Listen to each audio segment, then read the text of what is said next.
Good morning everyone. आप सभी का मेरे YouTube channel history classes 3.0 with nature में बहुत बहुत स्वागत है। आज हम बात करेंगे पानीपत के खानवा के युद्ध की। खानवा का युद्ध 16 मार्च 1527 ईस्वी को लड़ा गया। जैसा कि हम पिछली क्लास में बात कर चुके हैं कि बाबर काबुल से लाहौर, पेशावर और पंजाब पर अधिकार करता हुआ 21 अप्रैल 1526 ईस्वी को पानीपत के प्रथम युद्ध में दिल्ली के सुल्तान इब्राहिम लोधी को पराजित कर देता है और इब्राहिम लोधी को पराजित करने के बाद दिल्ली और आगरा पर अधिकार कर लेता है। बाबर जैसे ही दिल्ली और आगरा पर अधिकार करता है, बहुत से अफगान सरदार अपनी स्वतंत्रता की घोषणा भी कर देते हैं। जब इब्राहिम लोधी दिल्ली का सुल्तान था तो यही अफगान सरदार दिल्ली की अधीनता स्वीकार करते थे, लेकिन जब बाबर ने दिल्ली पर अधिकार किया तो इन अफगान सरदारों ने अपनी स्वतंत्रता घोषित कर दी। इससे यह बात पूरी तरीके से स्पष्ट हो गई थी कि वे बाबर की अधीनता स्वीकार नहीं करते हैं और यह अफगान सरदार बाबर के लिए बहुत बड़ी समस्या थे। इस समस्या से निपटने के लिए बाबर ने मित्रता और युद्ध की नीति अपनाई। उसने उन सभी अफगान सरदारों को अपनी सेवा में ले लिया जिन्होंने बाबर का आधिपत्य स्वीकार कर लिया और उन्हें बड़ी बड़ी जागीरें भी दी। यह देखकर बहुत से अफगान सरदार बाबर से प्रभावित हो गए और उन्होंने भी बाबर का आधिपत्य स्वीकार कर लिया। लेकिन ऐसे भी बहुत से अफगान सरदार थे जो बाबर का आधिपत्य स्वीकार करना नहीं चाहते थे। उनमें से हसन खां मेवाती और महमूद लोधी जो इब्राहिम लोधी के भाई थे और आलम खां। तो ऐसे भी बहुत से अफगान सरदार थे जो बाबर का आधिपत्य स्वीकार करना नहीं चाहते थे। उनमें हसन खां मेवाती, महमूद लोधी और आलम खां प्रमुख थे। अतः इन अफगान सरदारों को अपने आधिपत्य में लाने के लिए बाबर ने युद्ध की नीति अपनाई और उसने इटावा, कन्नौज, जौनपुर, गाजीपुर और कालपी से इन अफगान सरदारों को मार भगाया। अतः ये अफगान सरदार अपने अपमान का बदला लेने के लिए राणा सांगा से जा मिले। अब बाबर की दो प्रमुख समस्याएं थीं। एक तो मेवाड़ के शासक राणा सांगा, दूसरे बंगाल और बिहार के अफगान। जैसा कि हम पिछली क्लास में जब पानीपत के युद्ध के बारे में बात कर रहे थे तो हमने उसमें बाबर के बारे में भी विस्तृत रूप से चर्चा की थी। जैसा कि अभी हम पढ़ रहे हैं यह खानवा का युद्ध, तो खानवा का युद्ध बाबर और राणा सांगा के मध्य लड़ा गया। तो अब इसमें हम राणा सांगा के बारे में भी थोड़ी जानकारी देखेंगे। तो राणा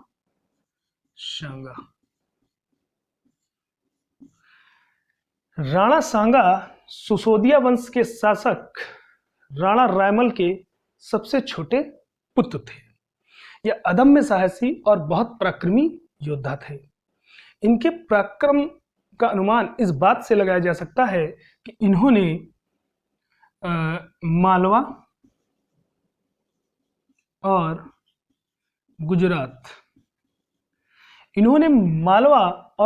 की सम्मिलित सेनाओं को पराजित कर दिया था और एक युद्ध में मालवा के शासक जो थे महमूद खिलजी और गुजरात के शासक थे मुजफ्फर शाह। तो इन्होंने क्या किया था राणा सांगा ने कि मालवा के शासक महमूद खिलजी को एक युद्ध में पराजित कर उन्हें बंदी बना लिया था और इनको 3 माह तक कैद भी रखा था। लेकिन अपनी उदारता का परिचय देते हुए राणा सांगा ने महमूद खिलजी द्वितीय को यह कहते हुए छोड़ दिया कि वह दोबारा कभी मेवाड़ की ओर पलटकर भी नहीं देखेगा। इसके अलावा राणा सांगा ने दिल्ली के सुल्तान इब्राहिम लोधी की सेना को भी 1517 ईस्वी में Khatauli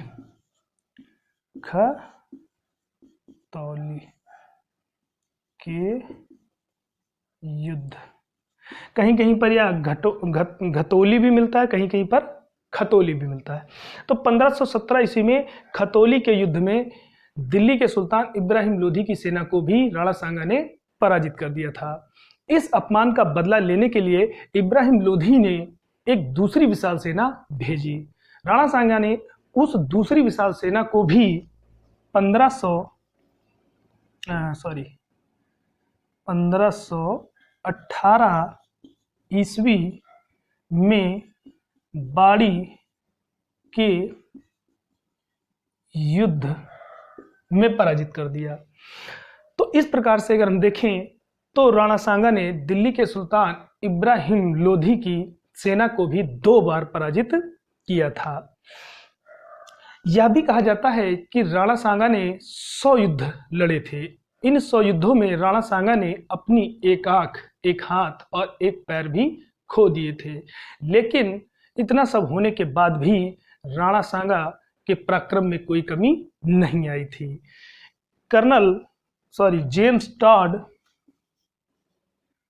James Tod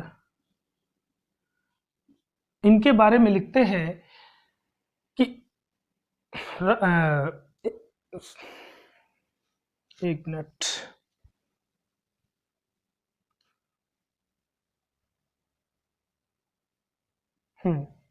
James Tod लिखते हैं कि इनकी सेना में 7 राजा, 9 राव और 104 छोटे सरदार इनकी सेना में उपस्थित रहते थे। तो कहीं ना कहीं अगर हम इन सब युद्धों के बारे में देखें तो यह बात पूरी तरीके से स्पष्ट हो जाती है कि राणा अत्यंत पराक्रमी योद्धा थे और इन्होंने अपने साम्राज्य को तलवार और अपने साहस के बल पर सुरक्षित किया था और अपनी साम्राज्य की सीमाओं को भी बढ़ाया था। राणा सांगा कहते हैं कि बाबर और राणा सांगा दोनों महत्वाकांक्षी शासक थे और दोनों ही अपनी साम्राज्य की सीमाओं को बढ़ाना चाहते थे। तो ये भी कहावत है कि एक म्यान में 2 तलवारें नहीं रह सकती, इसलिए युद्ध होना तो निश्चित था। इधर हसन खां मेवाती और महमूद लोधी और आलम खान भी, ये अफगान सरदार भी राणा सांगा से जा मिले और इन्होंने राणा सांगा को बाबर के विरुद्ध उत्तेजित कर दिया।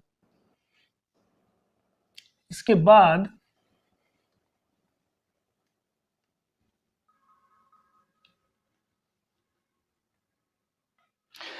बाद राणा सांगा मेवाड़ से अपनी विशाल सेना लेकर निकल पड़ा, लेकिन अपनी स्थिति को सुदृढ़ करने के लिए उसने सबसे पहले बयाना पर अधिकार किया। इस समय बयाना का जो शासक था वह निजाम खां था। निजाम खां राणा सांगा की विशाल सेना को देखकर भयभीत हो गया और वह भागकर बाबर से जा मिला और उसने अपना किला भी बाबर को सुपुर्द कर दिया।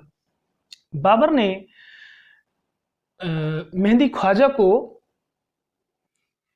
बयाना का शासक नियुक्त कर दिया, लेकिन राणा सांगा ने मेहंदी ख्वाजा को पराजित कर बयाना पर अधिकार कर लिया और 1 माह के विलंब के बाद बाबर 16 मार्च 1527 ईस्वी को खानवा के मैदान में पहुंच गया।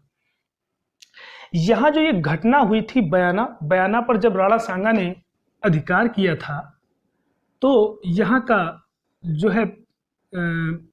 का प्रबंध जो है उसने मेहंदी ख्वाजा को सौंप दिया था। लेकिन जब राणा सांगा ने मेहंदी ख्वाजा को यहाँ पराजित किया तो यहाँ के जो सैनिक थे वो हारने के बाद भागकर बाबर के पास पहुंचे और उन्होंने राणा सांगा की विशाल सेना के बारे में बताया। उनकी विशाल सेना के बारे में सुन करके बाबर के सैनिकों का मनोबल टूट रहा था।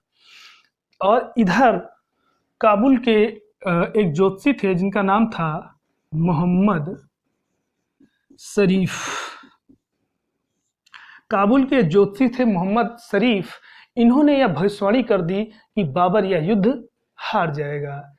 इस तरीके से बाबर के सैनिकों का मनोबल जो था वो पूरी तरीके से गिर चुका था। अतः बाबर ने जब यह देखा कि उसके सैनिकों का मनोबल पूरी तरीके से गिर गया है तो फिर उसने अपने सैनिकों का मनोबल उठाने के लिए एक जोरदार भाषण दिया और उस भाषण में उसने जिहाद की घोषणा कर दी और साथ में यह भी कहा कि वह अब कभी शराब को मुंह नहीं लगाएगा और उसने गजनी से लाई गई शराब में नमक डलवा दिया और सभी शराब के बर्तनों को तोड़वा दिया।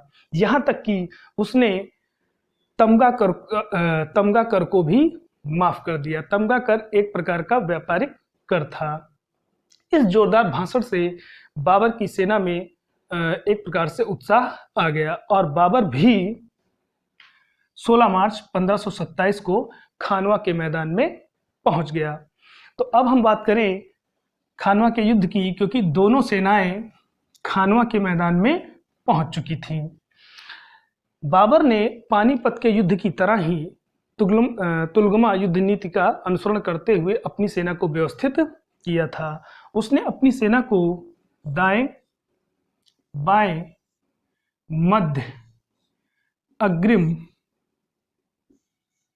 और रक्षित पंक्ति में विभाजित किया था और उसके बाद उसने तोबों को सजाने की उस्मानी विधि का भी प्रयोग किया था। तो कहने का मतलब ये है कि जो उसने पानीपत के युद्ध में जो युद्ध नीति अपनाई थी वैसी ही युद्ध नीति यहाँ भी उसने खानवा के मैदान में भी अपनाई। हालांकि अगर सेना की बात करें तो एल श्रीवास्तव के अनुसार बाबर और राणा की सेना का अनुपात 1:2 था। यानी कि कहीं ना कहीं बाबर की सेना से राणा की सेना 2 गुनी थी। तो ये जो एल श्रीवास्तव के अनुसार जो बताया गया है कि बाबर और राणा सांगा की सेना का अनुपात 1:2 था। इधर राणा ने भी अपनी सेना को दाएं, बाएं और मध्य भाग में विभाजित कर दिया था। जब युद्ध शुरू हुआ तो राणा ने अपनी सेना की एक टुकड़ी को बाबर के बाएं भाग पर हमला करने के लिए भेजा। यह हमला इतना तीव्र था कि बाबर का यह दायां भाग पूरी तरीके से तितर-बितर हो गया। लेकिन बाबर ने इस रक्षित सेना की टुकड़ी से इस दाएं भाग को सुरक्षित कर लिया। लेकिन राणा सांगा ने एक दूसरी सेना की टुकड़ी पुनः इस पर आक्रमण करने के लिए भेज दी। लेकिन इस बार भी बाबर ने अपनी मध्य भाग की एक सेना की टुकड़ी से इस दाएं भाग को सुरक्षित कर लिया। अतः जब राणा सांगा ने देखा कि इस दाएं भाग को तोड़ना आसान नहीं है तो उसने बाएं भाग पर हमला किया। लेकिन जो ये बाबर की व्यूह रचना थी इतनी मजबूत थी कि इसको तोड़ा नहीं जा रहा। मतलब कहीं ना कहीं जो व्यूह रचना थी इतनी मजबूत थी कि इसको राणा सांगा की घुड़सवार सैनिक तोड़ नहीं पा रहे थे। इधर मुस्तफा रूमी के तोप के गोलों ने राजपूतों की सेना में खलबली मचा दी और इस अग्रिम सेना की जो एक टुकड़ी थी इन्होंने तेजी से यहाँ से निकलते हुए सेना की ओर चारों ओर चक्कर काटकर ऐसे चक्कर काटे और पार्श्व भाग पर आक्रमण कर दिया। यहाँ जो ये बताया जाता है कि यहाँ से निकलकर इस अग्रिम भाग की सेना ने जो घुड़सवार सेना थी, तीव्र घुड़सवार सेना, इसने चक्कर काटकर हमला किया। चक्कर इसलिए काटा कि राणा को यह ना अनुमान लग पाए कि हमला किधर से होगा और चक्कर काटते हुए तेजी से पार्श्व भाग पर हमला किया।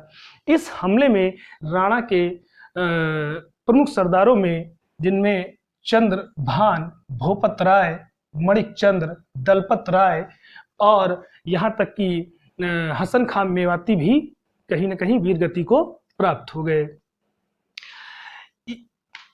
इस तरीके से बाबर ने जब अपनी इस स्थिति को देखा कि उसकी स्थिति अब मजबूत हो रही है, तो बाबर ने अपनी सारी सेना को एक साथ युद्ध में झोंक दिया।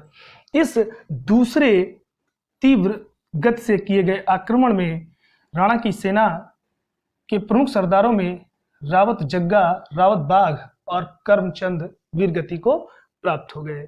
इस तरीके से जब राणा ने देखा कि उसकी सेना के सरदार कहीं न कहीं मारे जा रहे हैं, तो राणा सांगा भी युद्ध के क्षेत्र में उतर गया। लेकिन अचानक उसके एक तीर लग जाने से राणा सांगा मैदान में ही मूर्छित हो गए। उनको अचेतावस्था में ही युद्ध स्थल से बाहर ले जाया गया। लेकिन यह खबर राजपूती सेना में अगर फैल जाती तो उनका मनोबल कहीं न कहीं टूट जाता। इसलिए जो ये हलवद के शासक थे, झाला, अज्जा, इनको राणा सांगा का राज चिन्ह पहनाकर हाथी पर बैठाल दिया गया, जिससे सेना में यह खबर न फैल पाए कि राणा सांगा घायल हो चुके हैं। लेकिन कहते हैं कि झाला अज्जा ने काफी समय तक युद्ध का नेतृत्व किया, लेकिन अंततोगत्वा यह खबर राजपूती सेना में फैल गई कि राणा सांगा घायल हो चुके हैं और उनकी सेना में खलबली मच गई। उसी समय रायसेन के शासक सलहदी तंवर और नागौर के शासक खानजादा, इन दो एक प्रकार से कहिए विश्वासघातियों ने क्या किया कि ये बाबर की सेना से जा मिले। कहते हैं कि सलहदी तंवर के साथ 30,000 सैनिक थे, तो अपनी 30,000 सैनिकों के साथ प्लस नागौर के खानजादा, ये दोनों बाबर की सेना में जा मिले।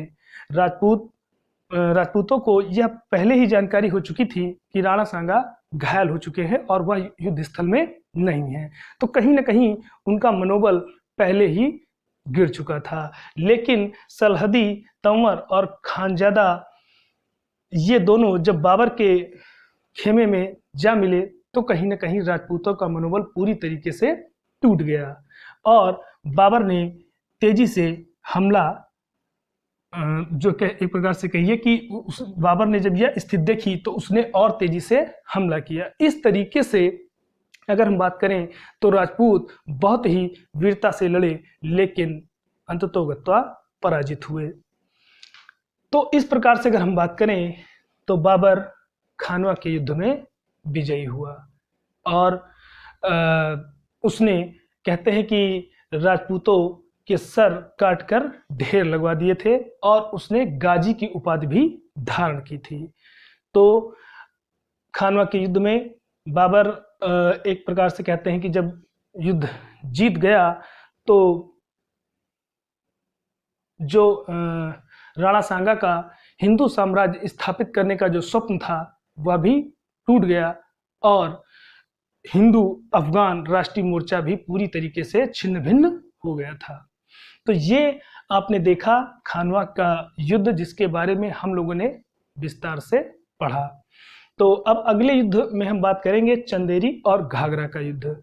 तो अब बात हम लोग करेंगे नेक्स्ट क्लास में। तब तक के लिए धन्यवाद।